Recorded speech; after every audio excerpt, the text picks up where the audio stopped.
सवाल भी आज भी वही है, बहाली 100 का तो सिर्फ 77 को लेटर क्यों? बहाली 100 का तो सिर्फ 77 को फाइनल रिजल्ट क्यों? बहाली अगर 100 का तो फाइनल रिजल्ट 100 का आना चाहिए, न कि 77 का आना चाहिए। जो एग्जाम हुआ है ना, इसको रद्द किया जाए और पारदर्शिता पूर्वक फिर से एग्जाम हो और वो मार्क से एग्जाम होना चाहिए। और ये सब मांग अगर हम लोग को पूरा नहीं होता है तो एक हम लोग जन आक्रोश तरीके से पूरे रैली निकालेंगे और डीसी आवास और यहाँ जो लातेहार हैं विधायक बैजनाथ राम जी, जो अभी फिलहाल झारखंड के शिक्षा मंत्री है, हम जाकर के उन लोग का आवास भी घेरने का प्रयास करेंगे और हम लोग घेरेंगे। कह सकते हैं कि जो भी बहाली होता है सेंट्रल गवर्नमेंट के लेवल पे या फिर स्टेट गवर्नमेंट के लेवल पे, तो जितना वैकेंसी होता है लास्ट रिजल्ट उतना रिजल्ट आता है। जब उसमें से कुछ लोग जब ज्वाइन नहीं करते हैं तब जाकर के फिर सेकेंड लिस्ट बनता है। लेकिन यहाँ पे जस्ट उल्टा है, सीट है 100, रिजल्ट आया 77। मतलब 23 लोग आखिर कहाँ से आएंगे? क्या 23 का वैकेंसी खाली रहेगा अगली बार में होगा, या 23 को कोटा में डाला जाएगा, मैंने SC ST आरक्षण दिया जाएगा या OBC का आरक्षण दिया जाएगा? झारखंड में एक चीज हमेशा देखने को मिला है, झारखंड में जितनी भी बहालियां जो खासकर जिला स्तर से हुआ है वो हमेशा विवाद के घेरे में। अब विवाद के घेरे में आपको कैसे कह रहा हूँ, इसका एक उदाहरण दे रहा हूँ। पलामू में जब चपरासी की बहाली हुई थी, 4th ग्रेड की बहाली हुई थी, तो उसका भी मामला पूरा विवाद में था। विवाद में था कि उसमें जितने भी लोग इंटरव्यू दे रहे थे एग्जाम के बाद, वो या तो फेल हो जा रहे थे या उनको जेल हो जा रहा था उनको। आज वही वाकया दोहराया जा रहा है वो लातेहार में। ये मामला सिर्फ लातेहार का नहीं है, ये मामला पलामू का भी है। पलामू में भी उपायुक्त महोदय के आदेश से ये जो चौकीदार बहाली है, इस योजना को स्थगित कर दिया गया, उनके द्वारा जांच किया जा रहा है। लातेहार में मामला भी मिलता जुलता है। मामला क्या है कि चूंकि यहाँ का जो स्थिति है कि एक तो है कि आरक्षण नियम के हिसाब से दिया गया, उसमें तर्क दिया गया था कि भाई पहले जो चौकीदार थे पासवान जाति से हुआ करते थे, इसीलिए आरक्षण नहीं दे। पहला चीज हुआ।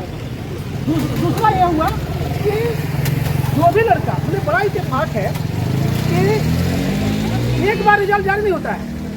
जो लड़का एग्जाम देते हैं उनका एक बार रिजल्ट जारी नहीं होता है। रिजल्ट का तरीका मैं आपको बता रहा हूँ। किसी का रिजल्ट 3-4 दिन पहले डाउनलोड हो गया। बहुत लड़के लोग ऐसे हैं जो लातेहार में हैं, कल उनका दौड़ है और आज रात में रिजल्ट जारी होता है।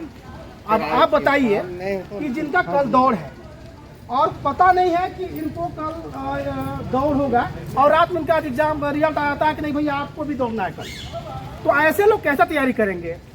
रिजल्ट भी जो निकला है वो फुलफिल रिजल्ट या फिर सबका ये नहीं हुआ है। जो 100 सीट का है उसमें शायद 72 या 77 ना, सिर्फ 77 लोग का ही ये फाइनल रिजल्ट आया है, बाकी बचता है 23। तो क्या का मतलब यह है कि 23 आखिर क्या क्यों रखा गया उसको रिजल्ट कोटे में? क्या कारण?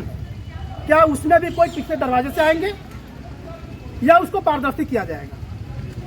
सवाल है दोस्तों कि कभी भी किसी भी योजना, या आप उसको यह कह सकते हैं कि जो भी बहाली होता है सेंट्रल गवर्नमेंट के लेवल पे या फिर स्टेट गवर्नमेंट के लेवल पे, तो जितना वैकेंसी होता है लास्ट रिजल्ट उतना रिजल्ट आता है। जब उसमें से कुछ लोग जब ज्वाइन नहीं करते हैं तब जाकर के फिर सेकेंड लिस्ट बनता है। लेकिन यहाँ पे जस्ट उल्टा है, सीट है 100, रिजल्ट आया 77। मतलब 23 लोग आखिर कहाँ से आएंगे? क्या 23 का वैकेंसी खाली रहेगा अगली बार में होगा, या 23 को कोटा में डाला जाएगा, मैंने SC ST आरक्षण दिया जाएगा या OBC का आरक्षण दिया जाएगा? इसी मुद्दे पे, क्योंकि बहुत जो आप ये लड़के का ये जमावड़ा देख रहे हैं, इसके साथ बहुत लड़के होंगे जो नहीं आए होंगे। ये लोग आए हुए हैं उपायुक्त कार्यालय के सामने, आज ये लोग खड़े हैं, इनका धरना पहले भी चला है। लेकिन मामला तो है, सवाल भी आज भी वही है, बहाली 100 का तो सिर्फ 77 को लेटर क्यों? बहाली 100 का तो सिर्फ 77 को फाइनल रिजल्ट क्यों? बहाली अगर 100 का तो फाइनल रिजल्ट 100 का आना चाहिए, न कि 77 का आना चाहिए। और सबसे बड़ी बात, क्या ऐसा कारण रहा है लातेहार चौकीदार बहाली में? ऐसा क्या कारण रहा है कि रिजल्ट तोड़ के आ रहा है? रिटेन एग्जाम का जो रिजल्ट है वो तोड़ के आ रहा है। कल दौड़ है, किसी का आज आ रहा है, पहले तो आ गया था अब उसी मुद्दे पे लड़के लोग आए हुए हैं, तो हम जानना चाहेंगे सर आपका नाम क्या है? सर मेरा नाम नारद कुमार यादव है सर, मैं मनिका ब्लॉक से बिलोंग करता हूँ जी सर। सबसे पहले मैं आपको बहुत बहुत धन्यवाद देना चाहता हूँ कि आपने हमारी समस्याओं को प्रमुखता पूर्वक दिखाने का प्रयास किया है सर। समस्या ये है कि हम लोग पूरे स्टूडेंट लातेहार के हैं और यहाँ लातेहार में विज्ञापन संख्या 1/24 ही निकाला था और जिसमें चौकीदार की बहाली होनी थी। अब इस पर ये हुआ है कि यहाँ जो बहाली की प्रक्रिया थी उसका फॉलो नहीं किया गया है, जस्ट इसका अपोजिट किया गया। इसीलिए हम लोग छात्र काफ़ी रोष हैं और हम लोग चाहते हैं कि जो नियम निकाला गया था उस नियम से कम बहाली होना चाहिए था। सबसे पहले जब इसका विज्ञापन जारी हुआ था उस पर भी कुछ त्रुटियां थी, लेकिन विज्ञापन जारी हुआ वैसा तो हम लोग उस पर आवाज़ नहीं उठाए, क्योंकि हम लोग को सिर्फ बहाली से मतलब ऐसा नहीं कि एकदम रिजर्वेशन ही होना चाहिए था। क्योंकि लातेहार जो क्षेत्र है यहाँ लगभग 52% ओबीसी हैं। अब बताइए यहाँ ओबीसी को जनरल कोटे में कर दिया गया, एससी को जनरल कोटे में कर दिया गया, एसटी का सीट निकाला, लेकिन फिर भी हम लोग उससे नाराज़ नहीं थे, क्योंकि हम लोग को सिर्फ एग्ज़ाम निकालना था, रनिंग करना था, उसके बाद क्वालिफाई ऑलरेडी हम लोग कर पाते। लेकिन उसके बाद जब यहाँ मामला धीरे धीरे आगे बढ़ता है, धीरे धीरे फॉर्म फिलअप होता है, उसके बाद स्क्रूटनी होता है, उसके बाद छटैया होता है। छटैया होने के बाद भी बहुत सारी इस पर समस्या हुई। इस पर बीट संख्या पर जो होना था, जो बगल के लड़के थे जो उस बीट क्षेत्र से बाहर नहीं आते थे, उस लड़कों को बीट क्षेत्र से बाहर कर दिया गया और उन लोग को एडमिट जारी नहीं किया गया। तो हम लोग को लगा कि चलिए कोई बात नहीं, हम लोग इस बीट क्षेत्र से आते हैं, हम लोग 8-10 लड़के यहाँ करेंगे, 8-10 लड़के फॉर्म भरेंगे तो एक लड़का तो होना पक्का है। लेकिन जैसे जैसे आगे और प्रोसेस बढ़ता है, उसके बाद स्क्रूटनी होता है, उसके बाद एग्ज़ाम देते हैं। एग्ज़ाम के बाद जब रिजल्ट आता है ना, रिजल्ट दे करके कहीं कहीं लड़के इतने उदास हो जाते हैं, किसी का बीट से एक भी लड़कों का रिजल्ट नहीं आया। जब बताइए उस बीट से लड़का लोग को लेना ही नहीं था तो आप फिर क्यों स्क्रूटनी किए? बीट क्षेत्र से बाहर बगल वाले लड़कों को क्यों किए? क्या लातेहार का लड़का जाएगा बालूमाथ? क्या बालूमाथ का लड़का जाएगा महुआ नाथ? एक्चुअली आप दर्शकों को समझाइए बीट संख्या क्या है? बीट संख्या ये होता है कि एक पंचायत बांटा हुआ है, एक जगह बांटा हुआ है, एक गांव बांटा हुआ है, टोला बाई टोला किया हुआ है, 3 टोला 4 टोला करके एक बीट बनाया गया है और उसी बीट के बच्चों को भरना भी था फॉर्म। तो हम लोग उसी बीट के अंतर्गत आते थे, फॉर्म फिल किए थे और उसके बाद बगल वाले भी लड़के वो फॉर्म को फिल किए थे, लेकिन उन लोग को स्क्रूटनी करके हटा दिया गया था। तो हम लोग को लगा कि चलिए बीट से लेना है तो मतलब समझिए कि हम लोग से बीट से जो भी हमारे टोला में लड़का लोग हैं उन लोग में जो फॉर्म भरेंगे उन्हीं का होगा। अब हमारे क्षेत्र से लगभग 12-15 लड़का लोग फॉर्म फिल किए, हमारे क्षेत्र से 12-15 लड़का लोग फॉर्म फिल किए। अब उन लोग का जो है कि रिजल्ट आता है तो लगभग 8 लड़का लोग को आता है, उसमें भी रनिंग में जाते हैं तो उसके बाद 3 लड़का लोग सेलेक्ट हो जाते हैं। अब बताइए एक बीट में 3 लड़का सेलेक्ट हुआ है, उसमें तो निश्चित ये है ना कि 3 बीट में भेजेंगे। अब बताइए 3 बीट में भेजेंगे, अब जिस बीट का एक भी लड़का सिलेक्शन नहीं हुआ है उस बीट पर उस लड़के को भेजेंगे, तो फिर इसमें बीट का नियम पालन आप नहीं कर रहे हैं तो फिर बीटवार क्यों किए थे? पहला प्रश्न यहाँ उठता है। दूसरा प्रश्न उठता है आगे, जब एग्जाम का तिथि आता है, जब एग्जाम का तिथि आता है उस पर होता क्या है कि जो एग्जाम होता है आज के डेट में हम देखते आ रहे हैं कि जब मैट्रिक लेवल का एग्जाम होता है, जब आज 8 क्लास से बोर्ड कर दिया, 8 क्लास का होता है, उसमें भी ओमार सिस्टम किया गया है। लेकिन लातेहार झारखंड राज्य का एक इकलौता ऐसा जिला है जहां सिर्फ टिक लगवाया गया है, टिक लगा करके ले लिया कॉपी। उसके बाद हम लोग उससे भी संतुष्ट थे, चलो कोई बात नहीं, टिक लगवा लिया, A4 साइज में एग्जाम लिया, ऊपर से स्टेपलर किया हुआ। अब स्टेपलर किया हुआ था, A4 साइज का पेपर था, फिर भी हम लोग एग्जाम दिए। लेकिन एग्जाम का जब रिजल्ट जारी होता है ना, तो मतलब हम लोग के पैर के नीचे से जमीन खिसक जाता है, क्योंकि रिजल्ट इस प्रकार से जारी किया गया कि हम लोग को कभी अंदाजा नहीं हुआ था कि हम लोग पास नहीं होंगे। और मात्र 2104 अभ्यर्थी थे और उसमें से मात्र 277 लोगों का रिजल्ट जारी हुआ। अब जरा सोचिए, जो बहाली को लेना है 1:3 से, 1:3 से जब यहाँ 100 रिक्त था तो कॉमन सेंस वाली बात है, जब 100 रिक्त सीट हैं उस पर 300 स्टूडेंट का नाम होना चाहिए था। इस विषय पर हम यहाँ जो अपर शाखा प्रभारी जो समाहरणालय के अजय कच्छप जी हैं, उनसे हम बात किए तो बोलते क्या है कि आप लोग गलतफहमी में 14 EWS में है और 39 ST कोटे में है, 47 जनरल कोटे में है, उसी के हिसाब से लिया गया है। लेकिन जो नंबर कॉमन आ गया है उन लड़कों का ऐड कर दिया गया है।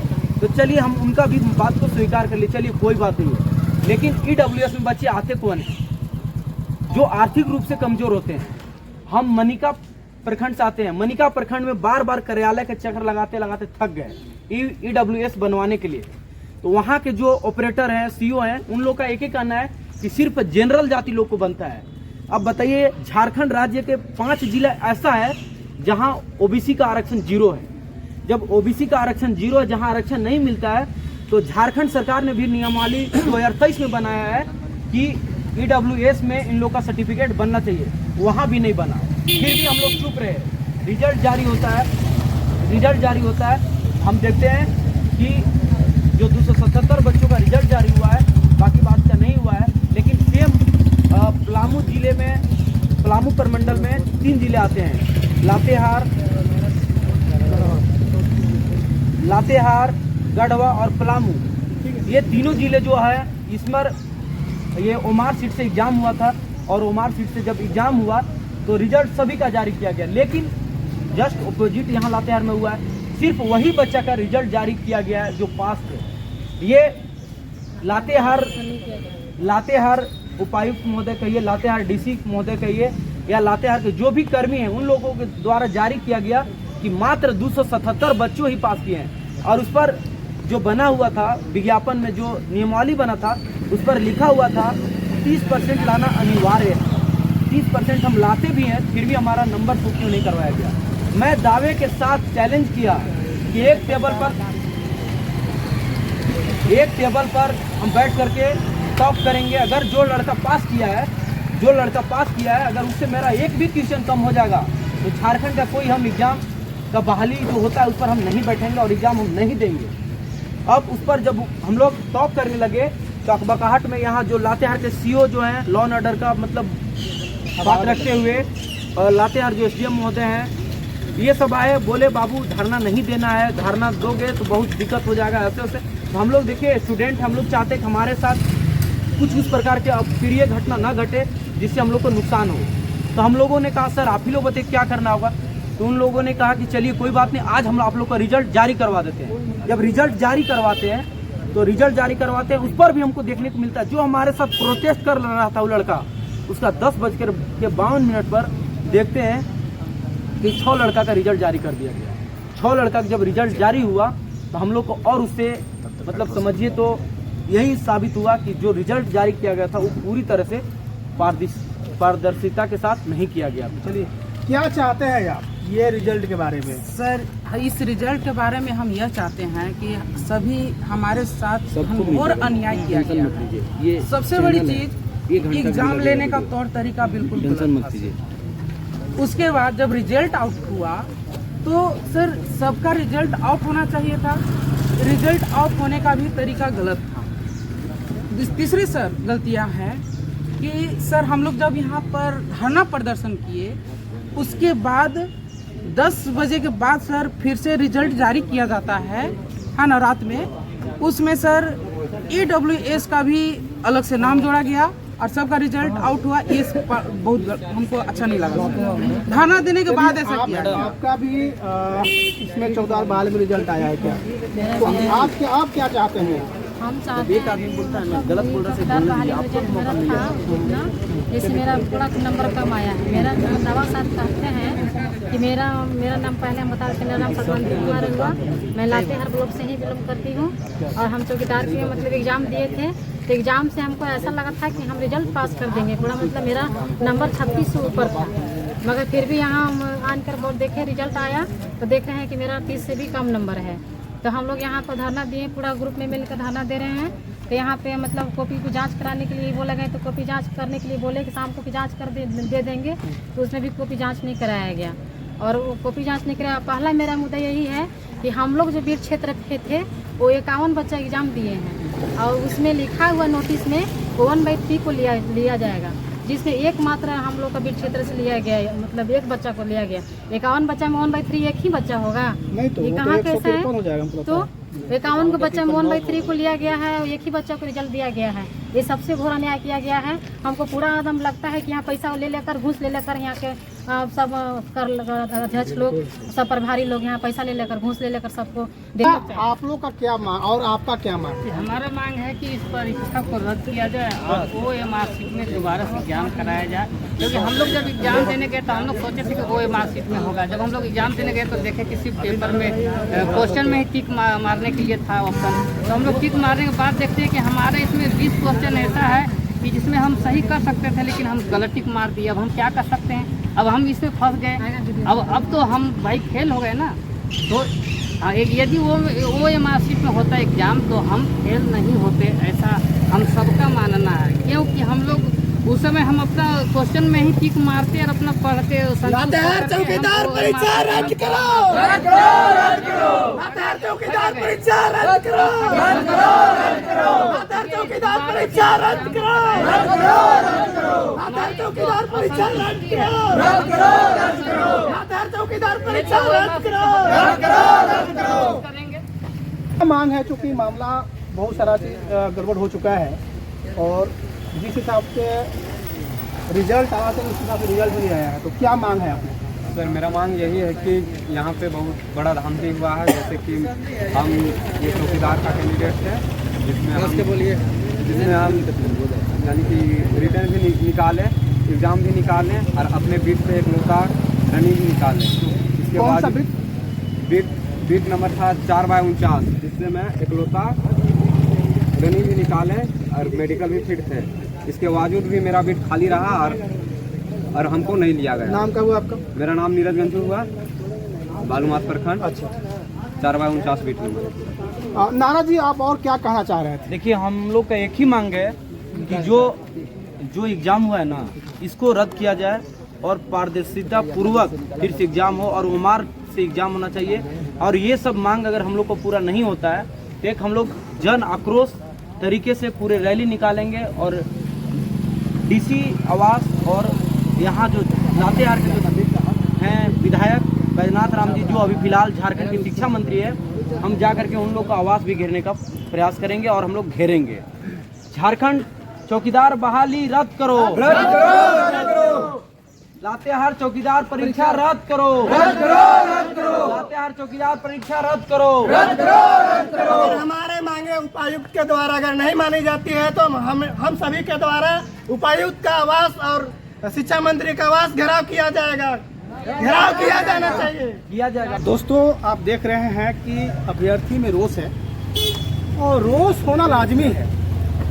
एक तरफ शगुफा छोड़ा जाता है, एक तरफ शगुफा छोड़ा जाता है कि बच्चे ही देश का भविष्य है।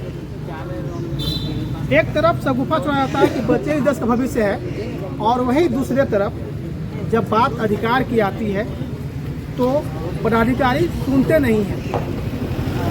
पता नहीं क्यों इसी स्थिति से, इसी अवस्था से इस स्थान पर पहुंचे होंगे, लेकिन पता नहीं वो अपने दिन क्यों भूल जाते हैं। अब देखना ये है कि ये अभ्यर्थी जिनका मांग जायज़ है, इनका मांग कब सुना जाता है। आप देख रहे थे संतोष मेहरा ऑफिशियल यूट्यूब चैनल। नमस्कार।